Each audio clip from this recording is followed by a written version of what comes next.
Hi everyone, I'm Abby and welcome back to Phoenix Wright's Attorney Trials and Tribulations. Now, last episode we finished up Recipe for Turnabout, and which is one of the filler cases, and this episode we're going to go back to the main crux of the story, and it's going to be a doozy.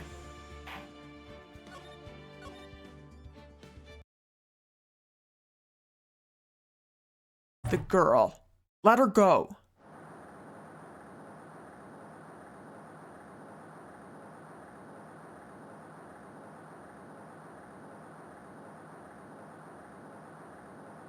Shut up! Come closer, and I kill her. Sorry, but you're not going to get the chance.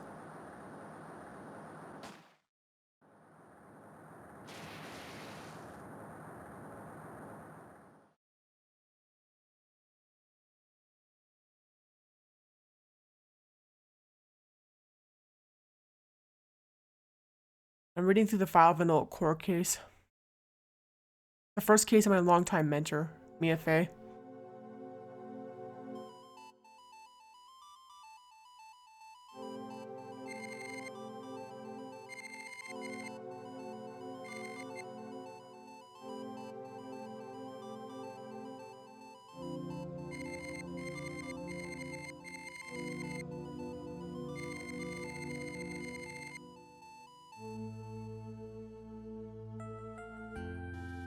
Our very first client was a death row inmate who had recently broken out of prison.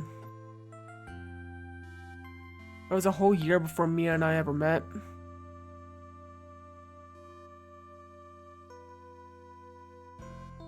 Six years earlier, Mia Fey, first trial.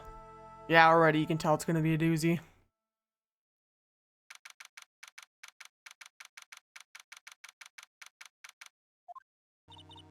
Oh, I'm so nervous. I feel like I'm going to die. Never should have accepted this case. Eek! Good morning. Don't be so jumpy, Mia. I didn't do nothing. I swear, I didn't kill nobody. Terry Falls, my first client. Sentenced to death 5 years ago, and now prison escapee. Just relax, Mia. Make small talk and try to relax him. So why did you escape anyway? Eek! I'm sorry. I didn't do nothing. I didn't kill nobody. I never lie. I didn't escape from nowhere. But Mr. Falls, police just recaptured you 2 days ago. Sorry. I told a little lie. Oh boy. But anyway, I didn't do it. I never killed nobody. I'm sorry for asking, but you're in death row, right? Eek! I'm really sorry. They sentenced me to die 5 years ago, but I was tricked, I tell ya. That woman, she lied in her testimony. That's why I got the death penalty. I swear it, I didn't kill her. I could never do that. 2 days ago, he escaped from the police wagon when it crashed. Then about 8 hours later, policeman was murdered before the police could recapture him. Police believe that Terry Falls did it. After you escaped, did you meet a policewoman? Yeah, I did. She's the reason I escaped. So that much is true. He did meet with the victim. But I didn't kill her. She was alive when I left. She was alive. It's true. Then trust him, right? I mean, I should. Huh? You're not going to figure out the truth by just staring at the guy. Why are you here? I came to see how our little kitten was doing all alone in the big scary lion's den. I thought maybe you'd like to put someone to play with. Where's Mr. Grossberg? That old man's probably still in bed. He's clutching an empty bottle and mumbling in his sleep. Aren't I good enough? After all, it's me, Diego Armando. I didn't say. So Diego Armando, the finest attorney at Grossberg Law Offices, is here for me? No. You've got it all wrong. Today, you're the finest. After all, it took an amazing amount of guts to take this case. Imagine. An escaped death row convict for our first client. Yeah, thanks. I sure wish we could get out of it, though. Relax. Just heard some good news. Prosecuted for today is fresh out of his diapers as well. Really? However, unlike a certain somebody who I won't mention, he's earned the reputation as a genius since beginning his law career. Genius? Well, it's about time to head in, kitten. Sharpen those claws of yours. It's go time. The solitary confinement stuff with the condemned must be the world's loneliest place. That's what my client ran away from. Every other lawyer gave up on him, but not me. When I saw those overflowing eyes and heard that simple childlike voice, I just had the feeling that he was telling the truth.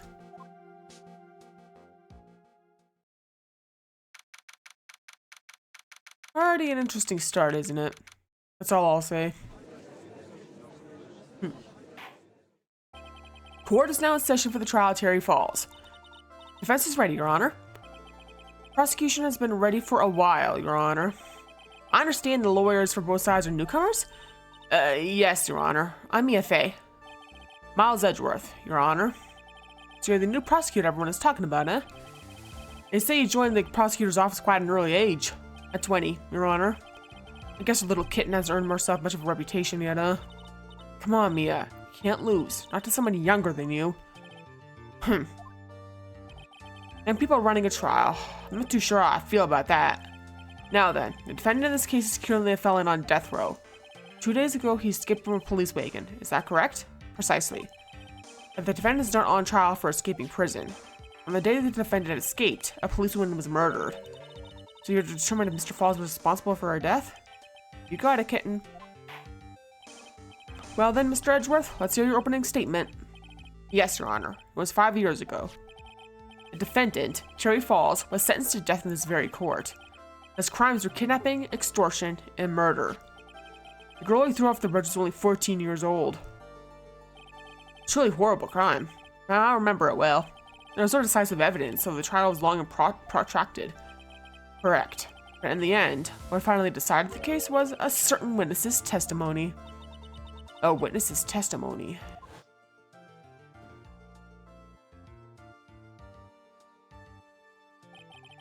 The testimony of Detective Valerie Hawthorne, the person who confronted this criminal. She arrested Mr. Falls at the scene and later testified against him. She said she witnessed Mr. Falls throw his young victim into the river.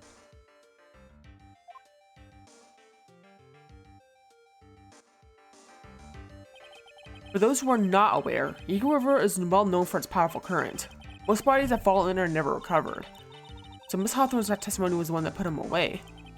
The policeman you just mentioned, that wouldn't be, exactly, the victim, the same woman that was killed 2 days ago. Police Sergeant Valerie Hawthorne. Aha, I see. Man who was sentenced to death based on her testimony escaped 2 days ago, with only one thing on his mind, to take revenge against the woman who convicted him. Aha! Truth is becoming clear to me now. Huh? Yes, yes. Quite obvious the defendant is guilty. Wait a minute. That's not right. At least hear the case before you decide on the outcome, Your Honor. Watch yourself, Miss Faye. Not sure I care for your word choice or your tone of voice. Young people these days simply don't know how to respect their elders. Why, you're even younger than me, you hypocrite. Now then, Mr. Edgeworth, please call your first witness. I call the detective who was in charge of the initial investigation of this case.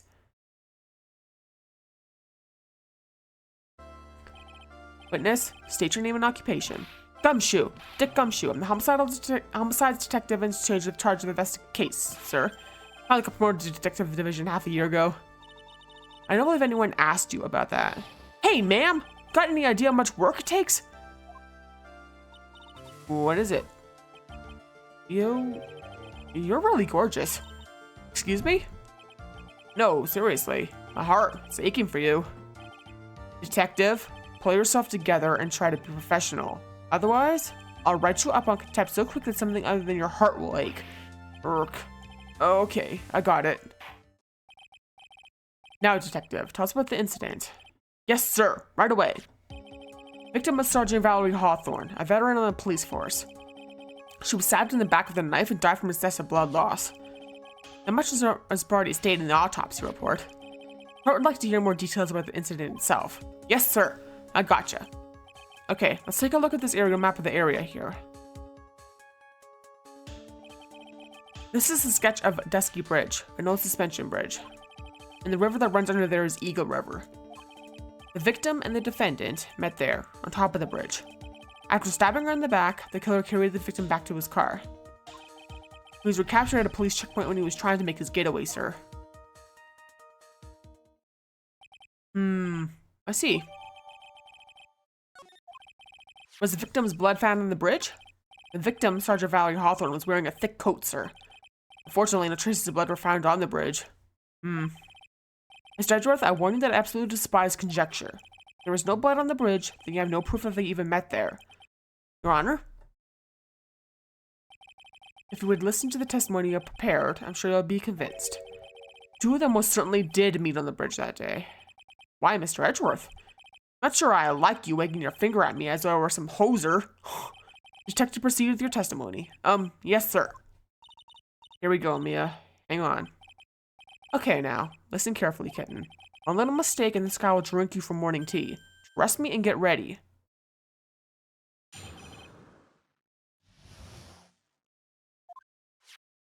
On the day of the incident, an unknown person phoned the sergeant and asked to meet.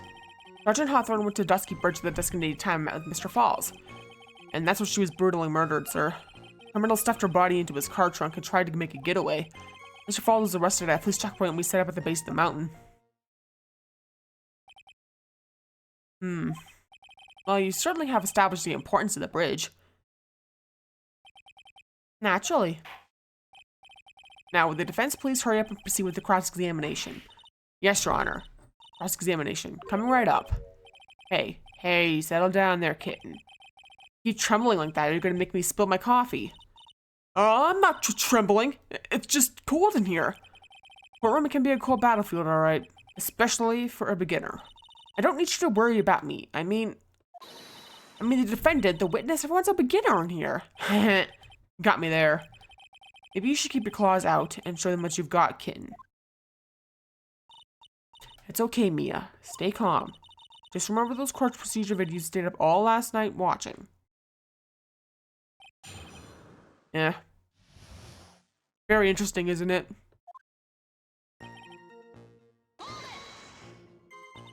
This unknown person. You have no idea who it might be, right? Sorry, but I'm afraid I do. What? The one who called Sergeant Hawthorne was the defendant, Terry Falls. What?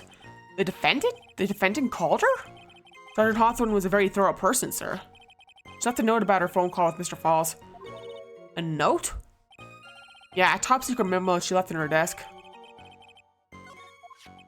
According to this note, it seems the one who called her to the bridge was indeed the defendant, Terry Falls. Whose bright idea was it to keep that note from me? Looks like the judge is even more sure of his verdict now. Listen up.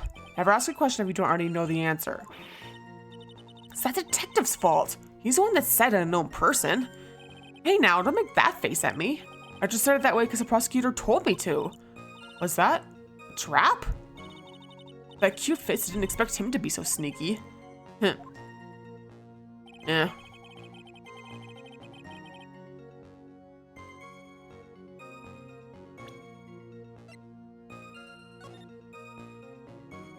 Falls, 4:30 p.m. at that bridge. White scarf for identification. Talk to Dahlia. Tell her this time the whole truth must come out.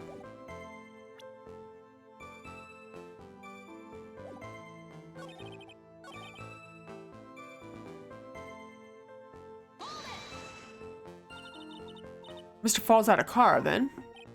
Well, that bridge is way up in the mountains, ma'am. The defendant and the victim both went up there by car. I mean, how else, right? What? You mean the defendant drove his own car? No, of course not. It was stolen. He stole it from a young couple that had been waiting at a red light.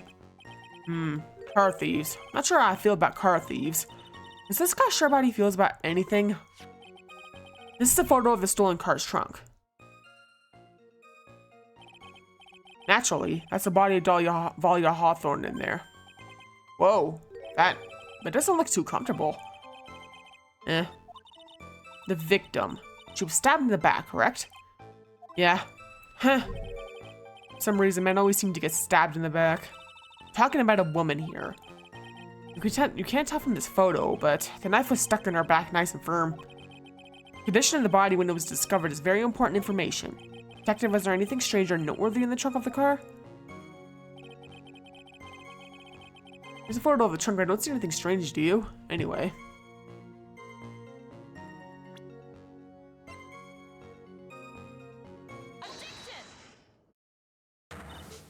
Witness?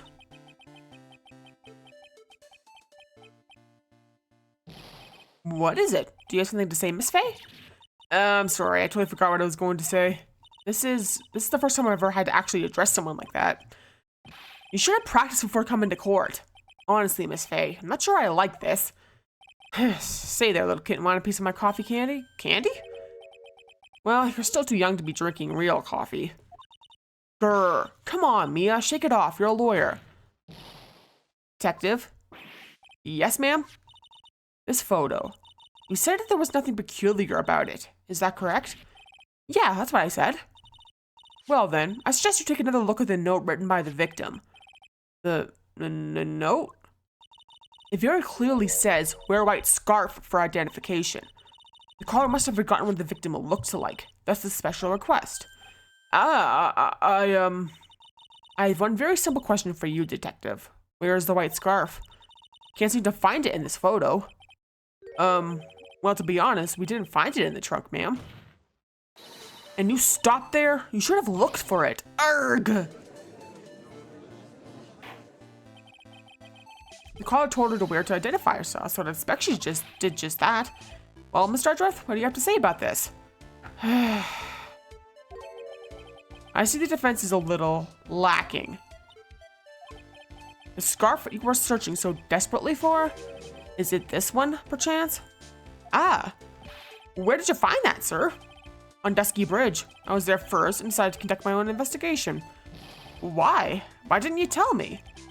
I made a decision to keep all pieces of evidence in my personal satchel. It's the safest place I know. That hotshot sure has a flair for the dramatic. It's not exactly white, as the color requested, but as you can see, it's close enough for what it was intended for. Looks like I spent some time in the mud.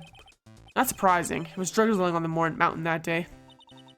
Prosecutor Edgeworth? He was intentionally hiding that scarf the whole time. The court will accept the scarf into evidence. Now, if the attorney for the defense has finished embarrassing herself, I'd like to move on with the testimony. That is all right with you, isn't it, Miss Faye? Boy, would I like to wrap the scarf around its smarmy little neck. Very good. Now, if we're done with this mud-covered scarf business, prosecution moves to establish conclusively and with hard evidence that Miss Hawthorne and Mr. Falls did indeed meet on the bridge that day. Further, we will show exactly what occurred there. Sounds quite promising. Can't wait to hear all about it. Everything's moving at his whim. Don't forget Kitten. There's a reason why everyone considers this kid a genius.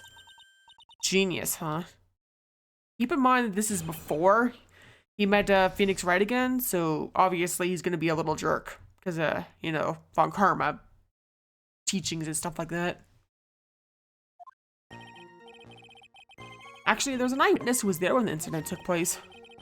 This photo was actually taken by the witness. It shows the victim wearing the scarf, sir. It was drizzling that day, unfortunately. It's a little hard to see what's going on. Anyway, the criminal shoved the victim down from behind and stabbed her in the back. It must have been when the scarf fell off. Looking at this photo, you really get the sense that this bridge is very high up. It's about a 40-foot drop down from the bridge to the Eagle River down below. Mr. Edgeworth, who took this photo anyway? Let's just say that it was a well-intentioned third party. Aha, potential witness. Why isn't this person in the courtroom? Well, I said they absolutely do not want to testify. The person in question is very delicate, Your Honor. Besides, as long as we have this photo, we see no reason to compel them to testify. I'm not sure how I feel about that. So, as you can see, Terry falls at both the motive and the opportunity. I think it's quite clear at this point what happened on that bridge. Aha! Truth is becoming clear to me now, huh? Yes, it's quite obvious. He's clearly guilty.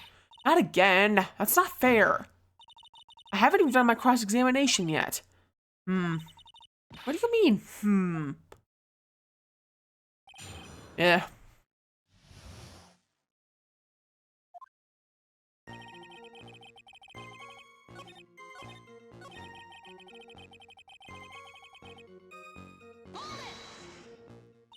Is that part of the witness's testimony as well?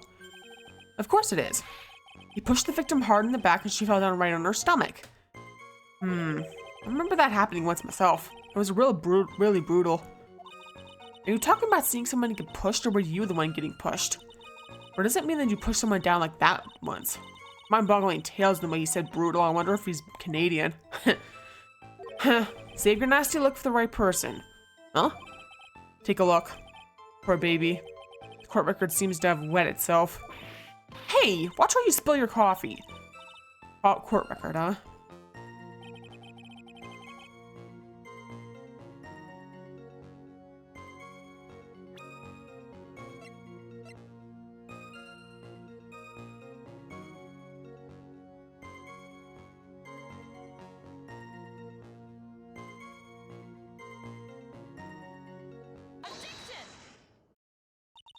So at the time of the crime, there was a light drizzle coming down, correct? Yeah, and fog too. Just generally a soggy atmosphere. Well, I have evidence that doesn't go with the soggy atmosphere. This is a photo of the victim's body that was found in the car trunk. Considering the conditions at the scene of the crime, something isn't right. Well, by all means, please enlighten us as to what isn't right. What is about this photo of the trunk that doesn't fit with the conditions that day?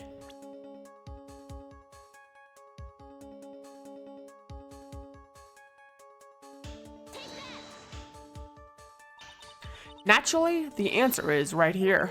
The victim's coat? As far as I can see, there is nothing strange about it. That's exactly what's strange. Recall the testimony. What were the conditions on the bridge that day? It was drizzling and foggy. Dusky Bridge was all wet. The victim really had fallen down on her stomach on top of the bridge? And the front of her coat should have been covered in mud. Irk! That's exactly right. The other day I fell in a muddy street and my gorgeous playoff beard was befouled. I do admit that the crime scene was quite wet that day. However, that doesn't mean the top of the bridge itself was muddy. Your Honor, I'd fall in the shower instead of on a muddy street. The glorious hockey beard, pride of the legal egg, would be wet, but not muddy. Fortunately, I've yet to test that. Still, your point is well taken. Can you prove that the surface of the bridge was muddy that day? The surface of the bridge, huh? Huh, a real man wouldn't stand for a taunt like this. Neither would a real woman. Of course I can. Here's the evidence that proves the surface of the bridge was muddy. That has to be the scarf because that's all gross too.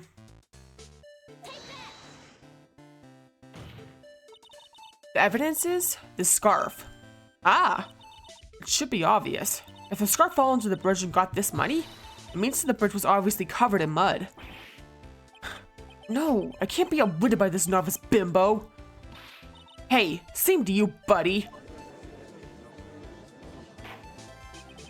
This phase of assertion makes perfect sense to me. I do admit that there appears to be a contradiction between the condition of the victim's coat and her scarf. However, the real question is, why is there a contradiction? Huh? For every contradiction, there exists an explanation. Let's look at what the explanation in this case may be, shall we? Alright, it's not like he's really giving me a choice here. Heh, you're doing pretty well for a little kitten. Mr. Armando, no matter what he says, contradiction always comes down to a lie. It's either the victim discovered in the trunk, the victim's photo showing the defendant and the victim, or the witness's testimony that stated she saw the moment of the murder. Just relax and think it over. It's pretty simple, isn't it? The false evidence. It's one of those three. What you said just now, I'm not sure I like that. That wasn't me, Your Honor. It was the coffee aficionado over here that said it. This court is not in the habit of accepting false evidence, you know. Blame it on him, Your Honor. He's the one trying to slip false evidence into court. But we won't let him. We'll expose this evidence to flimsy scam it really is. Yes. False evidence in this court is...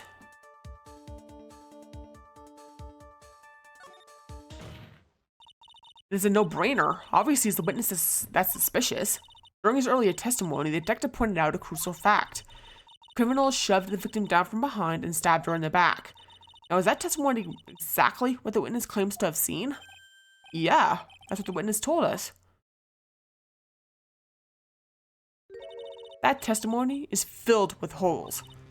After all, the victim's coat isn't dirty at all. That's true. It's not just true, it's the truth. If there was a truly decisive witness in this case, I'm certain that boy wonder over there would have called him in the first place. Your Honor, the defense requested to cross-examine the eyewitness. The testimony presented so far is not only vague, but contradictory as well. Well, Mr. Edgeworth, it appears we'll need to hear from your mystery witness after all. You should brace yourself. The brutal truth. Your Honor, the prosecution has no intention of hiding the witness from the court.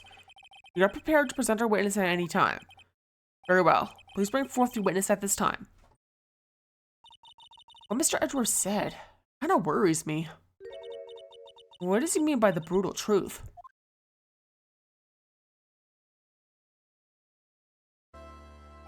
Now, let's proceed with the testimony. Mr. Edgeworth, please go right ahead. Thank you, Your Honor. The prosecution summons the woman who saw the events that day with her very own eyes. This is it, Mia. The battle begins here. Witness, what is your name and occupation?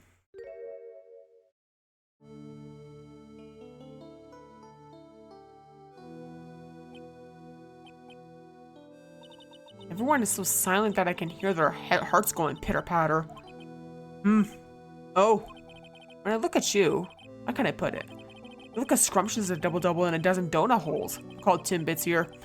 I feel like I want to hurry up and hand down a verdict just to have a bite. Hey, not so fast.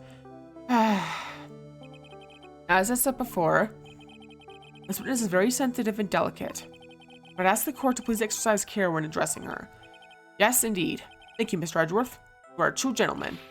Miss Faye, you could learn a lot from this man. If he's such a gentleman, he sure doesn't act like one to me. Sir? Eh? Yes, my dear? This is my first time, so I'm sure I'll make a lot of mistakes. Anyway, I just wanted to say I'm sorry for all the trouble I might cause. Not at all. It's no trouble at all. Now then, may you please have your name and occupation? My name is, Melissa Foster. I'm a college student, a freshman in the literature department. You were on the scene when the unfortunate event occurred, correct? And you were the one who took this photo? Is that accurate? How can you be so mean? Now see here, what are you doing shoving that in her face like that? Huh? But it's just a photograph. It's not like it's something dangerous. Next time I'll be forced to penalize you. Uh-oh. I don't like the turn this has taken. Is she staring at me? And you would be? Huh? I'm the defense attorney. My name is Mia Fey. I see. So you are... Now then, young lady, would you please give us your testimony? Yes, Your Honor. I'll do my best.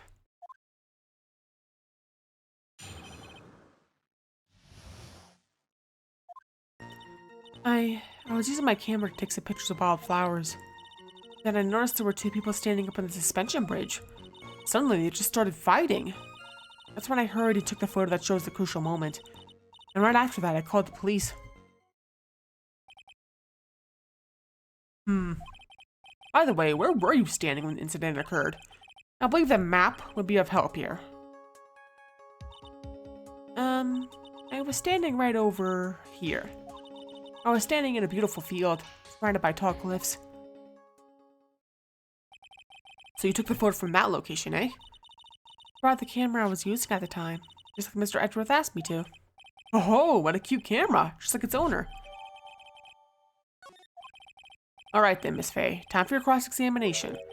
And I warn you, make the witness cry again, you'll feel the wrath of my gavel.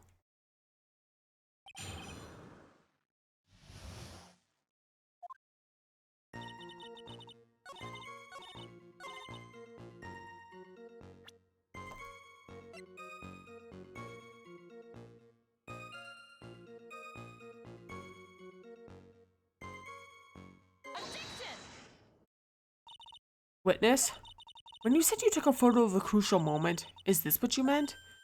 All I can see in this photo are two people facing each other. You testify that you saw the two of them starting to fight. Normally that's the kind of thing we would refer to as a crucial moment. Why haven't you presented a photo like that? Well, you see, the photo we presented was the only one there was. But if you really wanted to capture the crucial moment, What happened next? You must have taken a photo of it. Oh. My apologies, young lady. But Miss Faye's assertion is not without a certain amount of merit. He can certainly downplay the situation, can he? I'm sorry. I'm a very bad girl. I used it all up. The film, I mean. You ran out of film? This photo was the last one. What? Fortunately, that is the truth. I personally examined all the photographs she took that day. All the other photos are of the witness herself playing among the wildflowers. The witness herself? Then who took the photos? Well, you see, my camera has a timer feature built into it. So you took photos of yourself? I remember taking some photos of myself once too. Please, no details. It seems that Miss Faye's assertion was not so decisive after all. Wait, just a minute. Well, if she had no film left, she couldn't very well take more pictures, eh? Miss Foster, perhaps then you could tell us about a different sort of photo. Photos of the incident that you took with your very own eyes. Mr. Edgeworth, you're quite the poet. Very well then, let's get back to the cross-examination. Let's hear your thoughts on the fight that you've witnessed. Yes, Mr. Judge. Boy, this guy is really a sucker for sweet talk. Heh. Looks like the other kitten in the room is the one that's getting all the attention. Yeah, it's sickening.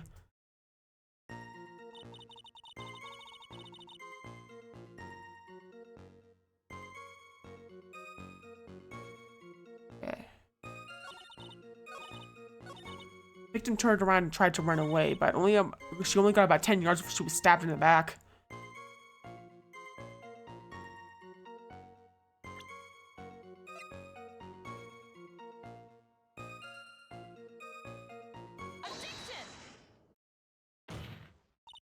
Witness, your testimony is a joke. Huh? What? I just... Miss Faye, I thought I warned you not to make the witness cry. One short testimony and two bad contradictions. There's no possible excuse. You say there were two contradictions? It's simple. Just take a look at the diagram of the area. According to her testimony, the two of them were in the middle of the bridge. But if they were there and the victim turned around and tried to run, well then, she would have hit a dead end. You said 10 yards, so she couldn't even ran even 5, because Dusky Bridge is collapsed on that side.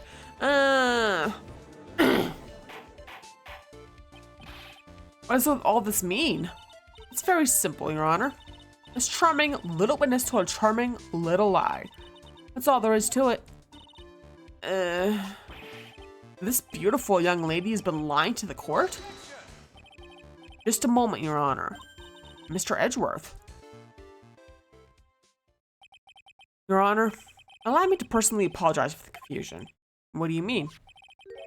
There's one major mistake in this diagram. What did you say? What are you referring to?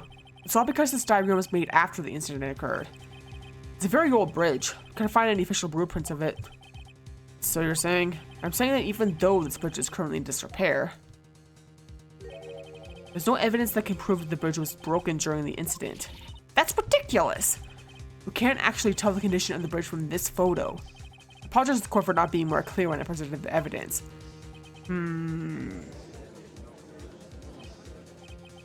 That guy is good. Huh? What do you mean? He planned it from the beginning. He's a genius, alright. A diagram in the bridge was his insurance policy. What? The coward?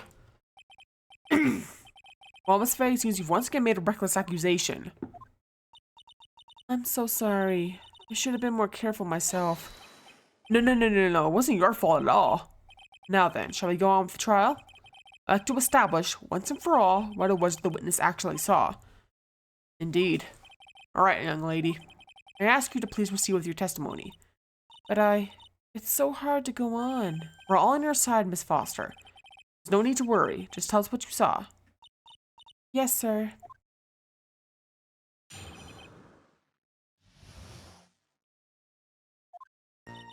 After he stabbed her in the back, he quickly picked her up in his arms, and he carried her over to the car.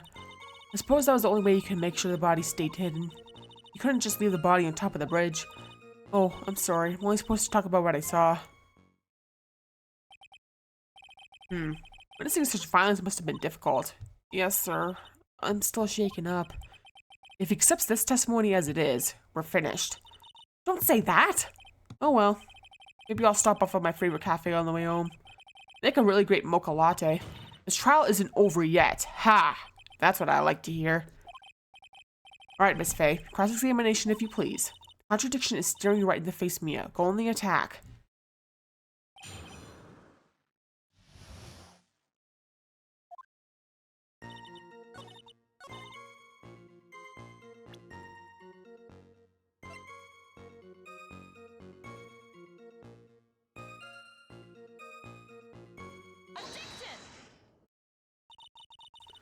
The killer not wanting his victim to be found. I can understand that. However, the idea of moving the body for that purpose is clearly odd. There was a much easier way to make sure the body wasn't found.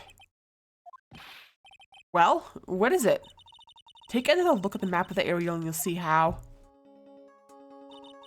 There's a river right below the bridge. Earlier, Mr. Edgeworth pointed out something interesting about the river. For those who are not aware, Eagle River is well known for its powerful current. Most bodies that fall in and are never recovered. Ah.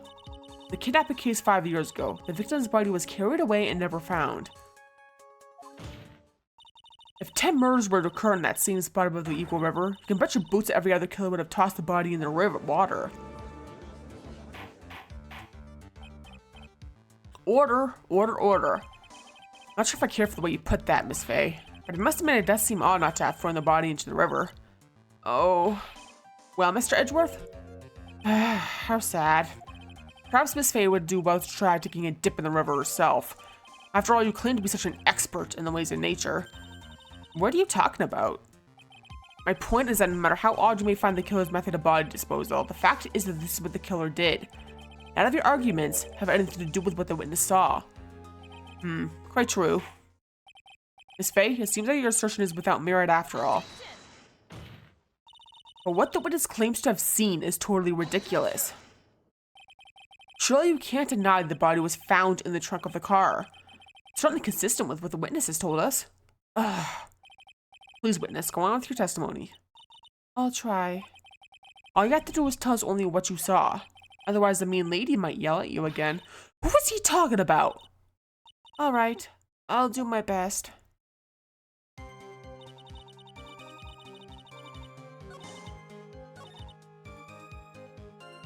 I broke into the trunk of the stolen car and hid the body in there. Okay.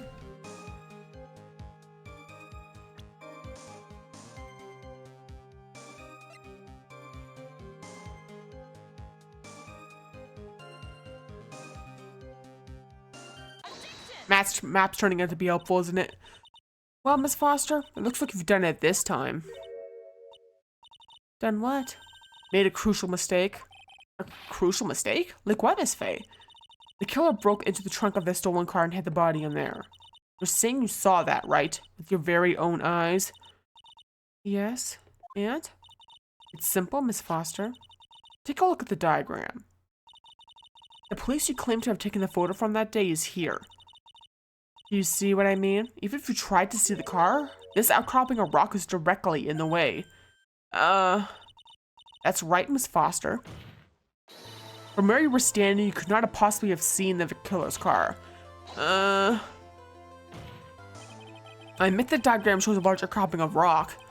However, it still isn't so tall it would stop her from seeing the car. That's right. It's not high at all. I was able to see his car just fine. I'm so sorry, but that just doesn't wash. I believe it was the witness who presented this as evidence to the court, yes? This is the location the photo was taken from. Your own photo tells the whole story. You can clearly see the left side of the bridge. The outcropping that is being referred to is really more like a cliff. Ah! Your view should have been completely cut off by this cliff, but still you claim to have been able to see the killer's car. No! Order! Order in the court. What's the meaning of all this ballyhoo? Your Honor, don't jump to any hasty conclusions. The fact that the escapee fled to a stolen car was reported on the news.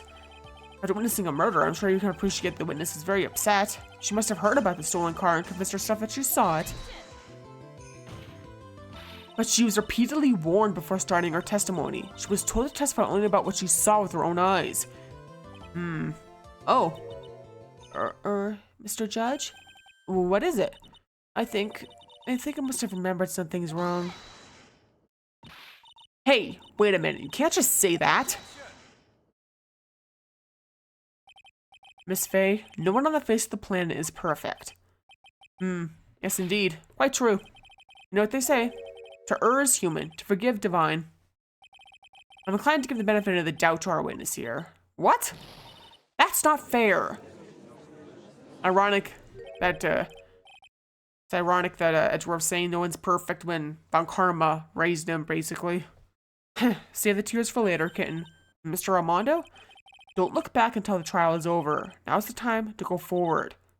But that wasn't fair. Okay, kitten, you need to relax. Then you need to remember the other kitten's testimony. The killer broke into the trunk of the stolen car and hid the body in there. So tell me, how did she know that? How did she know that he broke into the trunk? Aha.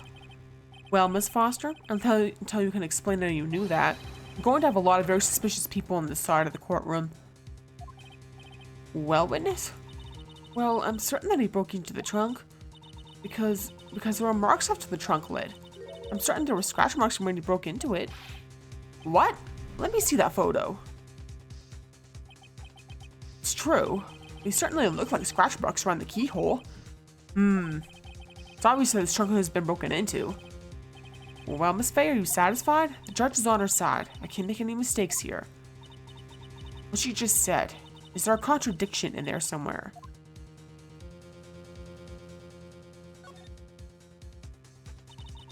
Melissa Foster, it looks like you finally betrayed yourself. What? You said you were in the field taking photos of wild flowers. But even so, you knew about the scratches. The question is when? When did you get a chance to see those scratches? Finally. I finally got her. Getting pretty tired of waiting over here. And perhaps it would be faster if Miss Faye explained herself. Your Honor, there's only one possible explanation. The reason the witness had seen the scratches was...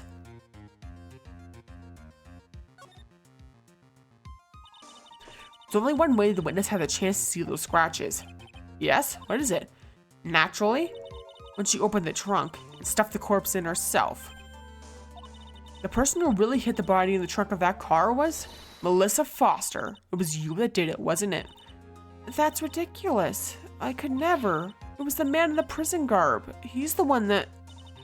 I don't think so, Miss Foster. If Mr. Falls had been the one that put the corpse in the trunk, he would have simply used the car key. There was no need to break it open. But he stole the car. He stole it from a young couple that had been waiting at a red light, which means the car key would still have been in the ignition. Oh, I see. Ironic considering the fact that nowadays a lot of cars and vehicles don't require keys being put in the ignition. Bit outdated there, yeah. Thank you for telling us about the scratches, Miss Foster. Without that, we never would have uncovered the truth. That it couldn't have been Mr. Falls who put the body in the trunk. No. Preposterous! Do you ever suggest the witness put the body in there? If that were true, then how do you explain the photo that she took? The corpse could only have been put in the trunk when the incident occurred. You already know that at the time she was taking photographs. Now is your chance, Mia. Finish this thing. On the contrary, I'm not so certain about that anymore, Mr. Edgeworth. There's no need to think too deeply about it.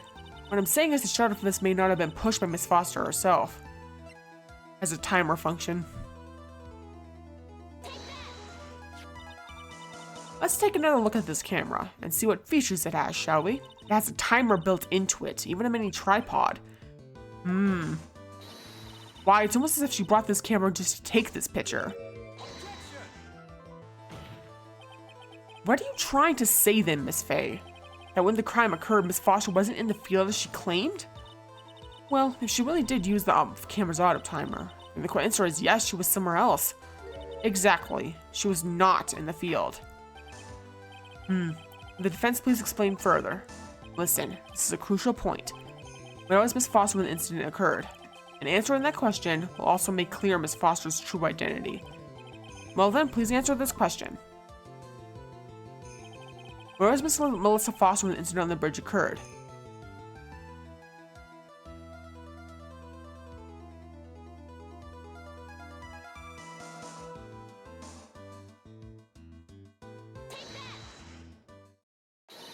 Naturally, the witness was right here.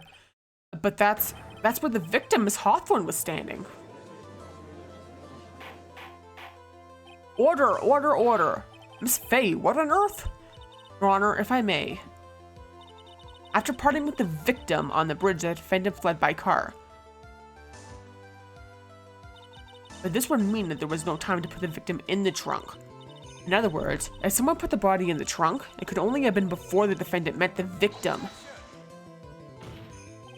How asinine. Of course Mr. Falls met with the victim. The only person with the opportunity to put the victim in the trunk is the same man that killed her, Terry Falls.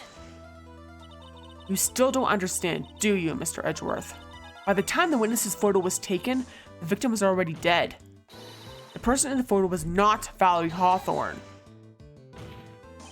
What? I've never heard anything more ridiculous in my entire life. Who exactly is the victim in this photo? It's obvious, isn't it? It's your own witness. What? It's the only possible explanation. The woman that Mr. Falls met on the bridge that day was not Valerie Hawthorne. It was you, Melissa Foster. Me? Let's remember that it was raining and foggy on the mountain that day. Mr. Falls himself believed the woman in front of him was Valerie Hawthorne. But the defendant knew Valerie Hawthorne very well. After all, she was the woman whose testimony helped get him convicted. But since then, my client has spent 5 hard years in a federal petitionary. He couldn't remember exactly what she looked like anymore. You're just making this up as you go along. Where's your proof? Got it all right here. This piece of evidence will blow this case wide open. At the time of the incident, Mr. Falls had forgotten what Valerie Hawthorne looked like.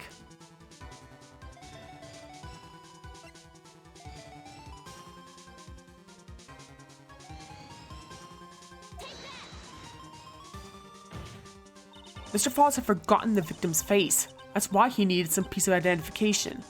Namely, this muddy scarf. It was Mr. Falls who requested that she wear this scarf to identify herself. It's already been proven by the note the victim left. In other words, as long as you were wearing a scarf like he asked, anyone could have pretended to be Valerie Hawthorne. Well, what do you have to say to that, Melissa Foster? No.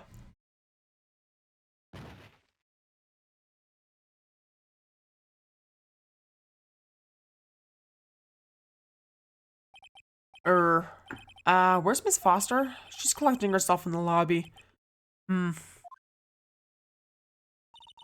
obvious that Miss Foster did it. She hid the body in the trunk to disguise herself as the victim.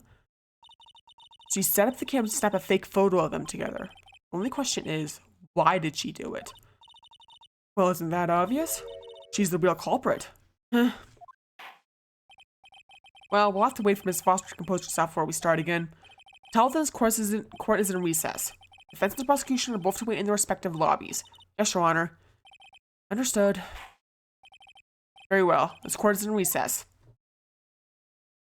Yeah. Quite the case so far, huh? And trust me, it's only gonna get more crazy next time. So yeah, thanks for watching. Feel free to like and comment and subscribe and check out my Twitch and Ko-Fi and Twitter/X. In the next episode, we'll be finishing up this case, and trust me, it's gonna be a doozy. Believe me on that. You're gonna want to prepare yourself if you don't know what's gonna happen. So look forward to that, and peace off.